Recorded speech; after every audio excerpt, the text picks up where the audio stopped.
ജയരാജേട്ടാ, എത്രമാത്രം ഒരു പ്രതീക്ഷയോടുകൂടിയാണ് നമ്മൾ ഈ പാർട്ടി കോൺഗ്രസിലേക്ക് അടുക്കുന്നത്? നല്ല പ്രതീക്ഷയാണ്.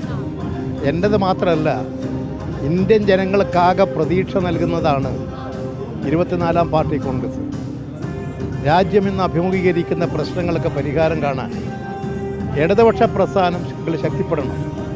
വിശിഷ്ട കമ്മ്യൂണിസ്റ്റ് പാർട്ടി മാർക്സിസ്റ്റ് കൂടുതൽ ശക്തിപ്പെടണം, ബഹുജന സ്വാധീനം വർദ്ധിപ്പിച്ചെടുക്കണം. അത് ഇന്ത്യൻ ജനതയുടെ ഒരു ആവശ്യമാണ്.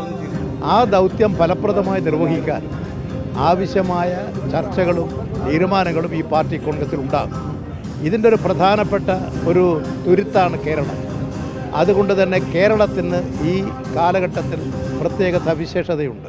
പാർലമെന്റിലടക്കം ഇന്ന് വലിയൊരു പോരാട്ടം തന്നെ നടക്കുകയാണ്. ഈ പാർട്ടി കോൺഗ്രസിലെ പ്രാതിനിധ്യം ഒഴിവാക്കിക്കൊണ്ടാണ് സഖാക്കൾ അങ്ങോട്ട് പോയതെന്നാണ് മനസ്സിലാക്കുന്നത്.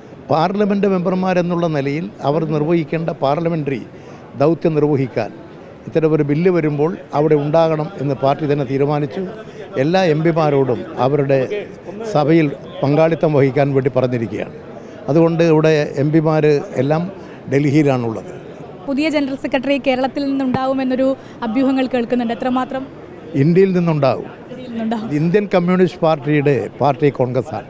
ഒരു വർക്കിംഗ് ക്ലാസ് പാർട്ടി, ഒരു തൊഴിലാളി വർഗ പാർട്ടി എന്നുള്ള നിലയിൽ എല്ലാ കാര്യങ്ങളും പരിശോധിച്ചുകൊണ്ട് ജനറൽ സെക്രട്ടറിയെ കോൺഫറൻസ് തിരഞ്ഞെടുക്കും.